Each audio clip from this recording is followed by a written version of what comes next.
മാന്യപ്രേക്ഷകർക്ക് എൻ്റെ പ്രണാമം. എല്ലാ വെള്ളിയാഴ്ച ദിവസങ്ങളിലും നമ്മൾ കേൾക്കാറുള്ളത് ജീവിത സന്ദേശങ്ങളാണ്. നമ്മളുടെ ജീവിതത്തിൽ മാറ്റം വരുത്താൻ ഏതെല്ലാം കാര്യങ്ങളിൽ മാറ്റം വരുത്തിയാൽ നന്നായിരിക്കും എന്നുള്ളൊരു സന്ദേശമാണ് വെള്ളിയാഴ്ച ദിവസങ്ങളിൽ നമ്മൾ കേൾക്കാറുള്ളത്. ഏതാണ്ട് 26,500 ദിവസമാണ് നമ്മൾ ഈ ഭൂമിയിൽ ജീവിക്കുന്നത്. ഓരോ ദിവസവും ഏതാണ്ട് 23,080 പ്രാവശ്യം നമ്മൾ ശ്വാസോച്ഛ്വാസം ചെയ്യാറുണ്ട്. ഓരോ ശ്വാസോച്ഛ്വാസവും കഴിയുമ്പോൾ നമ്മൾ ശ്മശാനത്തിൻ്റെ അടുത്തേക്ക് പോയിക്കൊണ്ടിരിക്കുകയാണ്. Every breath is taking U towards graveyard എന്ന് T.S. എലിയട്ട് എന്ന മഹാകവി പറഞ്ഞിട്ടുണ്ട്. Every breath is taking U towards graveyard. ഓരോ ശ്വാസോച്ഛ്വാസവും നമ്മളെ ശ്മശാന ഭൂമിയിലേക്ക് എത്തിച്ചുകൊണ്ടിരിക്കുന്നു. 2 ചോദ്യം ഇതിൽ പ്രസക്താണ്. ഒന്നാമത്തെ ചോദ്യം എന്ന് പറയുന്നത് how long you are living. രണ്ടാമത്തെ ചോദ്യം ഹൗ യു ആർ ലിവിങ്. ഒരു വാക്കിന്റെ വ്യത്യാസമേ ഉള്ളൂ. How long you are living എന്നുള്ളത് ആരോഗ്യം, മനസ്സിൻ്റെയും ശരീരത്തിൻ്റെയും ആരോഗ്യവുമായിട്ട് ബന്ധപ്പെട്ടിരിക്കുന്നു. ഹൗ യു ആർ ലിവിങ് എന്നുള്ളത് നമ്മുടെ ധാർമ്മിക മൂല്യങ്ങളെ അടിസ്ഥാനമാക്കിയിരിക്കുന്നു. നമ്മൾ കേൾക്കുന്നതിലും കേൾപ്പിക്കുന്നതിലും കാണുന്നതിലും കാണിപ്പിക്കുന്നതിലും സംസാരിക്കുന്നതിലും സംസാരിപ്പിക്കുന്നതിലും ചിന്തിക്കുന്നതിലും ചിന്തിപ്പിക്കുന്നതിലും പ്രവർത്തിക്കുന്നതിലും പ്രവർത്തിപ്പിക്കുന്നതിലും ഈ മൂല്യങ്ങൾ പ്രകടമാകുമ്പോഴാണ് ഹൗ യു ആർ ലിവിങ് എന്ന ചോദ്യത്തിന് ഉത്തരം ലഭിക്കുക. ഇങ്ങനെ ഒരു വിഷയത്തിന് ആമുഖം നൽകിക്കൊണ്ട് എന്ത് കാര്യങ്ങൾ വേണമെങ്കിലും പറയാം. അതിൽ ഒരു കാര്യം ഇന്ന് പറയാം, ഒരു കാര്യം അടുത്ത വെള്ളിയാഴ്ച പറയാം. അടുത്ത കാലത്ത് ഇന്ത്യക്ക് വെളിയിൽ പോകാൻ ഒരു ഭാഗ്യം കിട്ടിയപ്പോൾ തിരുവനന്തപുരം എയർപോർട്ടിലൂടെ കടന്നുപോയി. അവിടുത്തെ സെക്യൂരിറ്റി ഉദ്യോഗസ്ഥന്മാര് വളരെ ഡീസൻ്റ് ആയിട്ട് പെരുമാറിയില്ല. കസ്റ്റംസ് സെക്ഷനിൽ ഇരിക്കുന്നവർ വളരെ ഡീസൻ്റ്, മിനിറ്റിനകം അവർ കാര്യങ്ങൾ ചെയ്തു.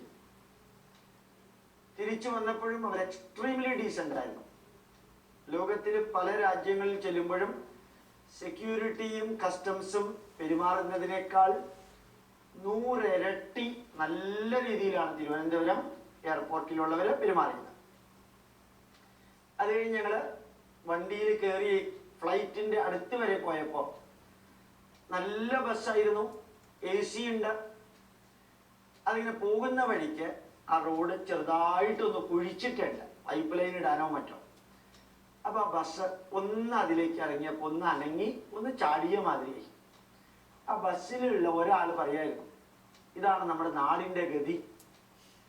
കേട്ടു നിന്ന മറ്റേ ആൾ ഉത്തരം കൊടുത്തു, ഇതിനേക്കാൾ എത്രയോ നല്ലത് KSRTC വണ്ടിയായിരുന്നു എന്ന്. ഞാൻ മനസ്സിലിങ്ങനെ ആലോചിച്ചു, ആ എയർപോർട്ടിൽ വന്നത് മുതൽക്ക് ഫ്ലൈറ്റിൽ കയറുന്നത് വരെ ലോകത്തിലെ ഏത് അത്യുത്തമ എയർപോർട്ടിലുമുള്ളതിനേക്കാൾ നല്ല അനുഭവങ്ങൾ ഉണ്ടായിട്ടും എയർ കണ്ടീഷൻ ചെയ്തൊരു ബസ് ആ ടയർ പതുക്കെ ഒന്ന് കുഴിയിലിറങ്ങിയപ്പോൾ അവര് രണ്ടുപേരും കണ്ടെത്തിയത് ഇതാണ് നമ്മുടെ നാടിൻ്റെ ഗതികേട് എന്നൊരാളും മറ്റേ ആള് KSRTC വണ്ടിയേക്കാൾ ഗതികേടുമാണെന്ന്.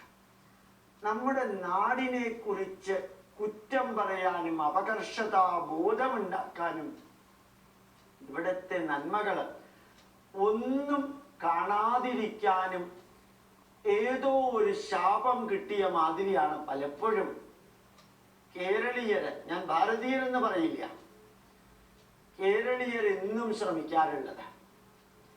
ഏത് നല്ല കാര്യങ്ങളും മറ്റ് രാജ്യത്തിലുള്ളവരെ കുറിച്ച് പറയുമ്പോഴും ഉടനെ നമ്മുടെ നാട്ടിലുള്ളവരെ അവഹേളിക്കുക എന്നുള്ളത് അതിൻ്റെ ഭാഗമാണ്. രാഷ്ട്രീയക്കാരെ കുറിച്ച് പറയുന്നതിൽ എനിക്ക് വലിയ അഭിപ്രായ വ്യത്യാസമൊന്നുമില്ല, പറയാനുള്ള സ്വാതന്ത്ര്യമുണ്ട്.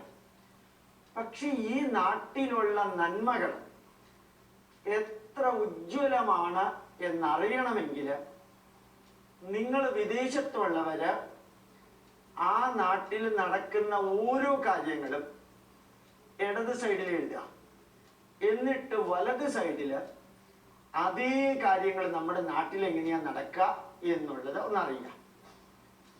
ഒരു CD എങ്ങാനും ഒരു രാജ്യത്തിൽ പിടിച്ചാൽ $5000 ഫൈൻ. ഇവിടെ കെട്ടുകണക്കിന് CD കൊണ്ടുവന്നാലും വലിയ പ്രശ്നമൊന്നുമില്ല. ഇവിടത്തെ ഫൈനും ഇവിടത്തെ ടാക്സും പലതും മറ്റ് രാജ്യങ്ങളിലേക്കാൾ എത്രയോ കുറവാണ്. ഇവിടത്തെ സ്വാതന്ത്ര്യം മറ്റ് രാജ്യങ്ങളെക്കാൾ എത്രയോ കൂടുതലാണ്. ഇവിടെ സാധനങ്ങളുടെ വില മറ്റ് രാജ്യങ്ങളെക്കാൾ എത്രയോ കുറവാണ്. ഏത് തരത്തിലുള്ള നന്മകൾ ചെയ്യാനും തിന്മകൾ ചെയ്താൽ പിടിക്കപ്പെടാതിരിക്കാനും ഇവിടെ സൗകര്യമുണ്ട്. ശരിയാണെന്നല്ല ഞാൻ പറഞ്ഞത്. ഇതെല്ലാം ഈ 110 കോടി ജനതയുള്ള രാഷ്ട്രത്തിൽ ഉണ്ടായിട്ടും 3 കോടി ജനതയോ അല്ലെങ്കിൽ ഭാരതീയ ജനസംഖ്യയുടെ 10% ഉള്ള രാജ്യത്തിലെ മെറിറ്റ്സ് അത് കമ്പയർ ചെയ്ത് നമ്മളുടെ നാടിനെ അപകീർത്തിപ്പെടുത്തുക എന്നുള്ളത് ഇവിടെ ഉള്ളവരുടെ, ഇവിടെ നിന്ന് പോകുന്നവരുടെ ജീവിതത്തിൻ്റെ ഭാഗമായിരിക്കുന്നത് ഒന്ന് മാറ്റാൻ ശ്രമിക്കണമെന്ന് ജീവിത സന്ദേശത്തിലൂടെ വെള്ളിയാഴ്ച ദിവസം ഞാൻ നിങ്ങളെ ഓർമ്മിപ്പിക്കാനും നിങ്ങളുമായി ബന്ധപ്പെട്ടവരെ അറിയിക്കാനും ശ്രമിക്കണമെന്ന് വിനീതമായിട്ട് അഭ്യർത്ഥിച്ചുകൊണ്ട് എൻ്റെ വാക്കുകൾ അവസാനിപ്പിക്കുന്നു. വിനീത പ്രണാമം. നമസ്കാരം.